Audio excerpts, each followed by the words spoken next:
Good morning students. आज मैं आपके सामने यूनिट 2 से रिलेटेड अपना पहला ऑडियो कंटेंट प्रस्तुत कर रहा हूँ। इसको हम कहेंगे लीगल कंसेप्ट ऑफ क्राइम। ये चूँकि क्लास में बताया जा चुका है, लेकिन आपका डिमांड था तो मैं इस पर दोबारा एक तरह से ये रिवीजन क्लास भी होगा और एक नया ऑडियो कंटेंट के रूप में भी आपके सामने रखा जाएगा। तो इसको मैं शुरू करता हूं। सबसे पहले मैं बता दूं कि अपराध क्या है। अपराध एक अंतर्राष्ट्रीय समस्या है। वर्तमान समय में विश्व का कोई भी ऐसा देश नहीं है जो इस समस्या से नहीं जूझ रहा हो। हम चाहे उसको स्मगलिंग के रूप में देखें, आतंकवाद के रूप में देखें या और भी किसी रूप में देखें, यह किसी न किसी रूप में हर समाज को और उसकी शांति को लगातार भंग करता रहता है। आज भारत में यह इतना विस्तार पा चुका है कि हमारी लोकशाही और ब्यूरोक्रेसी और विभिन्न जो पक्ष हैं, हमारे प्रशासन शासन के जो विभिन्न पक्ष हैं, वह कोई भी अछूता नहीं है। हम समझ सकते हैं कि भारतीय समाज का लगभग हर हिस्सा, हर क्षेत्र इससे कहीं ना कहीं प्रभावित है और ये मूल कारण है जिसकी वजह से यह इतना प्रासंगिक विषय हो गया है। अपराध का अध्ययन एकदम प्रासंगिक विषय हो गया है और इसका अध्ययन न सिर्फ समाजशास्त्र में बल्कि विधि, चिकित्सा विज्ञान, लोक प्रशासन, समाज कार्य इत्यादि डिसिप्लिन्स में किया जा रहा है और आज इंटरडिसिप्लिनरी वर्क हैं वह अपराध के संबंध में किए जा रहे हैं। तो सबसे पहले हम बात करते हैं कि आखिर अपराध है क्या। तो साधारण अर्थों में अपराध को एक विचलित व्यवहार कहा जाता है, परंतु यह अर्थ जो है अपराध की अवधारणा को बहुत सूक्ष्मता से दर्शा पाने में असमर्थ होता है, क्योंकि किस व्यवहार को विचलित कहा जाए और किसे नहीं, यह समाज विशेष की मान्यता पर निर्भर करता है। किसी किसी समाज में छोटे मोटे अपराध जो हैं उसको ज़्यादा तरजीह नहीं दी जा सकती है। आपको पता होगा ट्राइबल सोसाइटी में जैसे एक्स्ट्रा मैरिटल रिलेशंस जो है वो बहुत सीरियस क्राइम है, लेकिन मॉडर्न सोसाइटी में उसके लिए बस छोटी सजाओं का प्रावधान किया गया।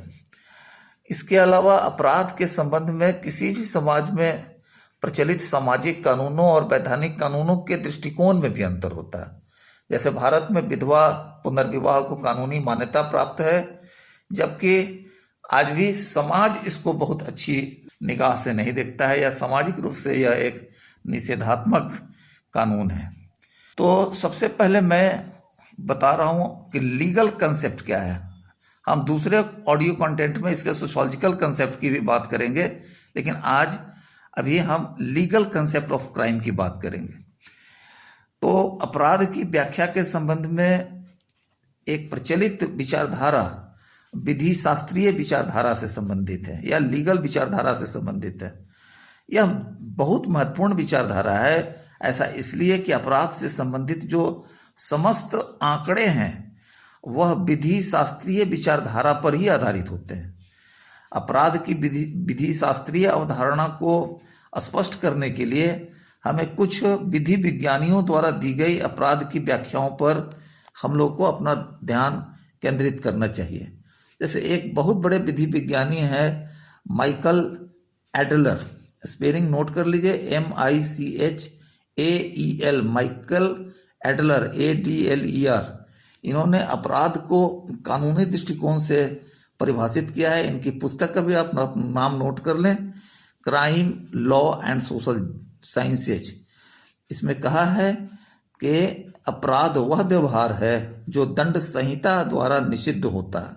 Crime is that behaviour which is prohibited by the criminal code.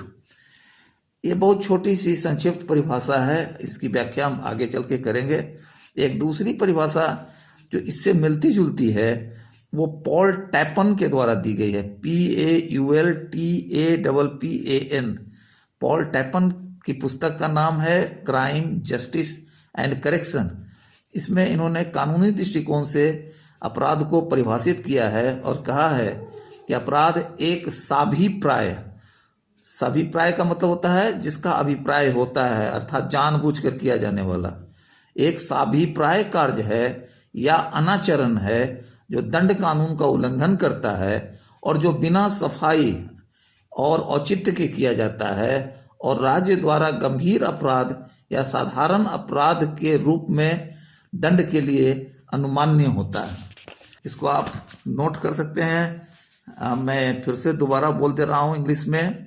Crime is an intentional act और omission in violation of criminal law committed without defense or justification and sanctioned by the state for punishment as a felony, felony, felony or misdemeanor,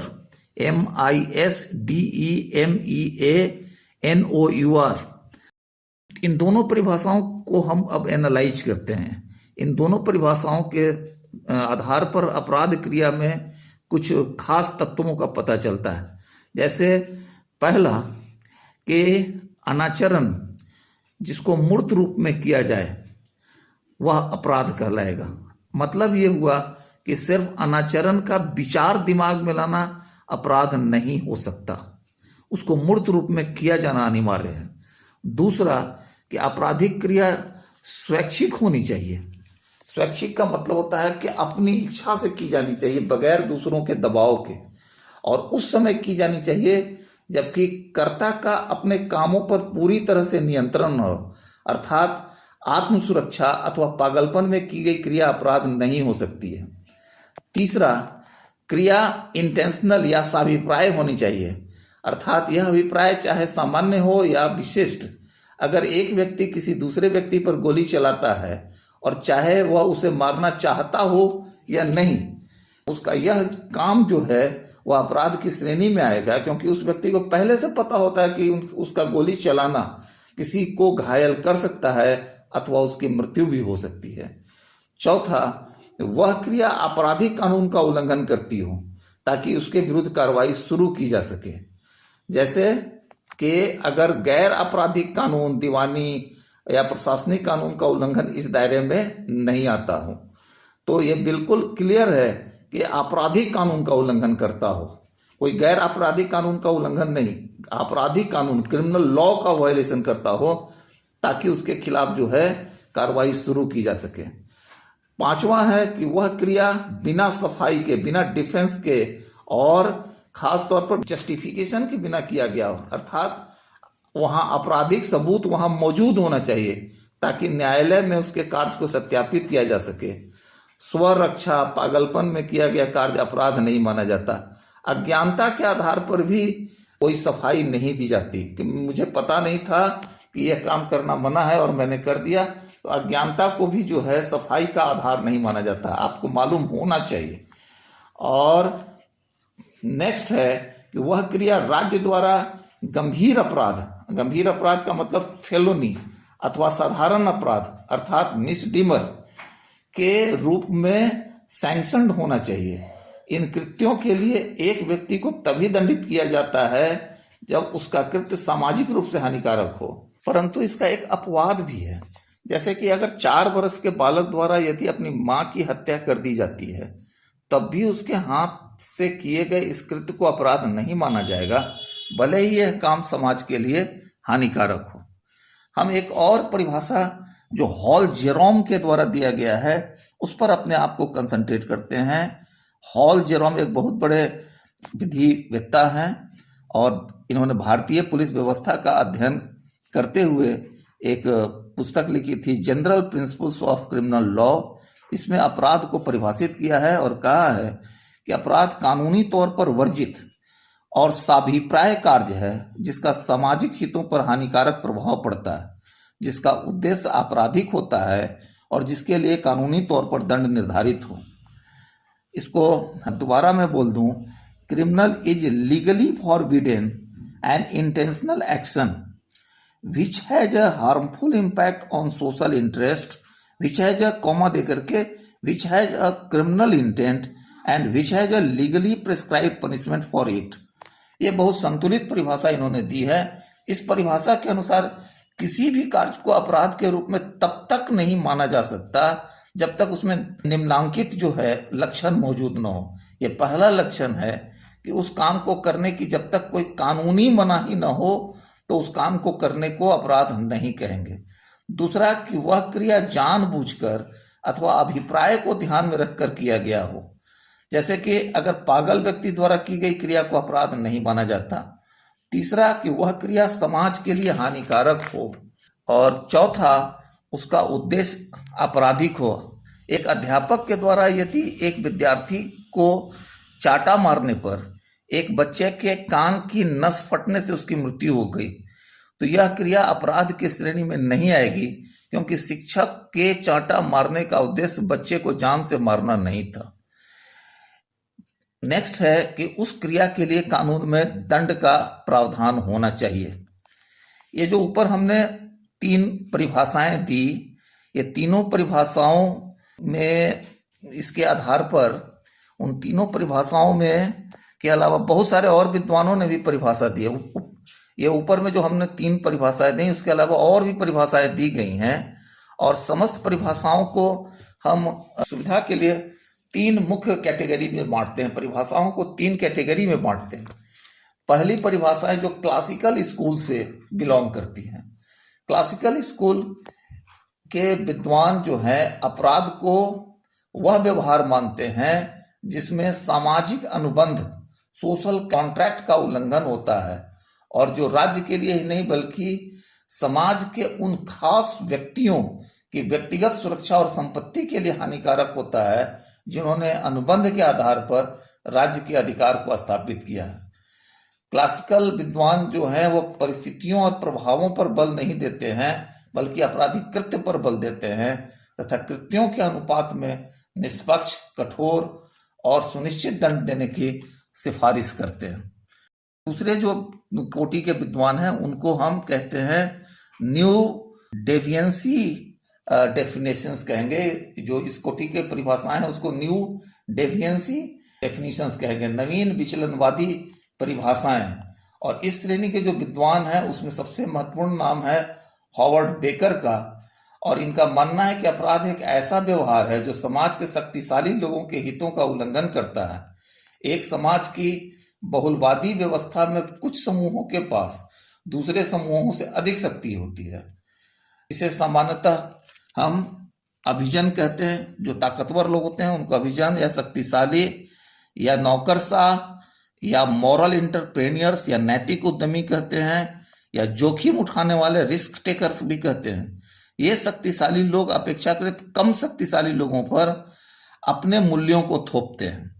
ये जो चाहते हैं, जो अपनी विचारधारा है वह कम शक्तिशाली लोगों पर थोपते हैं तथा उनको कुछ स्टीरियोटाइप्ड टैग से चिन्हित करते हैं, जिसको कहते हैं रूढ़िबद्ध चिन्हों से चिन्हित करते हैं। जैसे इन्हीं के द्वारा दिया गया नाम है, स्टीरियोटाइप नाम है, जैसे समलैंगिक, चोर, मनोविकृत, नशेड़ी, शराबी इत्यादि। जबकि जो इसके गुनाहगार ठहराए जाते हैं उनकी परिभाषा के हिसाब से वो न शराबी होते हैं, न नशेड़ी होते हैं और न मनोविकृत होते हैं, बल्कि और लोग जो समाज के ताकतवर लोग हैं उन लोगों के द्वारा उनको ये नाम दिया जाता है। उनको जो है स्टीरियोटाइप्ड टैग जो है उससे उनको चिन्हित किया जाता है, उनको लेबल दिया जाता है। तो ये दूसरी श्रेणी में इस तरह से इसको परिभाषित किए हैं। और तीसरी जो परिभाषाएं हैं वो मार्क्सवादी परिभाषाएं हैं, और इस श्रेणी के विद्वान अपराध को समाज द्वारा निर्मित कानून का उल्लंघन स्वीकार करते हैं। इनके अनुसार प्रत्येक समाज वर्ग समाज होता है जिसमें शासक तथा श्रमिक वर्ग के लोग सम्मिलित होते हैं।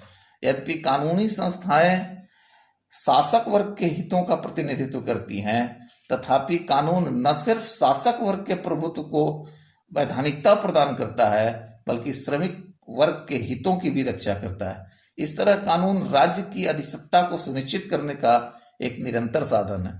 ये मार्क्सवादी एक बैलेंस्ड परिभाषा देते हैं। ये बिल्कुल जो विचलनकारी परिभाषाएं हैं उसके विरोध में ये बात करते हैं कि ऐसा नहीं है कि कानून जो है वह सिर्फ और सिर्फ रूलिंग क्लास के लिए होता है, बल्कि वह श्रमिकों के लिए भी होता है। और कानूनी संस्थाएं यद्यपि शासक वर्ग के हितों का प्रतिनिधित्व जरूर करती हैं, लेकिन वह श्रमिकों के भी हितों की रक्षा करती है। और इस तरह से कानून के द्वारा सिर्फ और सिर्फ जो एलिट क्लास के लोग हैं, जो सत्ताधारी वर्ग के लोग हैं, जो रूलिंग क्लास के लोग हैं, सिर्फ उन्हीं के हितों का संरक्षण नहीं होता है, बल्कि जो नीचे तबके के लोग हैं, जो श्रमिक वर्ग के लोग हैं, सर्वहारा वर्ग के लोग हैं, उनके भी हितों का संरक्षण होता है। तो हम पाते हैं कि इस तरह ये 3 श्रेणी की परिभाषाएं हैं। बहुत सैकड़ों परिभाषा दी गई हैं, हम यहाँ सैकड़ों परिभाषाओं की चर्चा नहीं कर सकते हैं, तो हमने उसको श्रेणीबद्ध किया है। और ये नहीं 3 श्रेणियों में सारी परिभाषाएं आती हैं।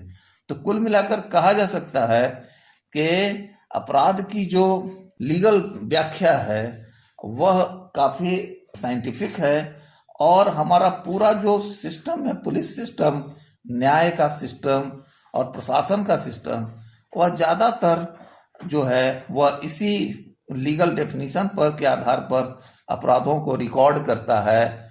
और जितने भी स्टैटिस्टिक हम लोगों के सामने अपराध की सामने आती है, जैसे क्राइम इन इंडिया का जो रिपोर्ट है, या और भी कई इंटरनेशनल बॉडीज का जो वर्ल्ड क्राइम पर जो रिपोर्ट आता है, उन सबके मूल में जो है वह लीगल डेफिनेशन है। लीगली जो व्यक्ति क्रिमिनल है उसी की गणना की जाती है, और लीगली जो चीजें होती हैं वो पहले से डिफाइंड होती है, वेल डिफाइंड होती हैं, और जैसे ही वो घटना घटती है उसको उस श्रेणी के अपराध में दर्ज कर लिया जाता है। तो अब मैं समझता हूं कि आपको लीगल जो डेफिनेशंस है, लीगल कंसेप्ट है क्राइम का, वो कुछ समझ में आया होगा। अब मैं अगले ऑडियो कंटेंट में आपको बताऊंगा सोशियोलॉजिकल कंसेप्ट ऑफ क्राइम। चूंकि हम लोग सोशियोलॉजी के एक स्टूडेंट्स हैं, सोशियोलॉजी पढ़ते हैं, इसलिए हम लोग ज्यादा बल देंगे सोशियोलॉजिकल कंसेप्ट ऑफ क्राइम पर, क्योंकि इसमें यह माना जाएगा कि सिर्फ और सिर्फ जो कानून के हिसाब से अपराध है, सिर्फ वही अपराध नहीं है, बल्कि साथ ही साथ समाज भी जिसे अपराध मानता है, हमको उसे भी अपराध की श्रेणी में रखना होगा। तब तक के लिए आपको मैं थोड़ा विराम दूंगा। हम अगले वीडियो कंटेंट में इसको लाऊंगा और इसको आपके सामने प्रस्तुत करूंगा। तब तक के लिए आपको बाय।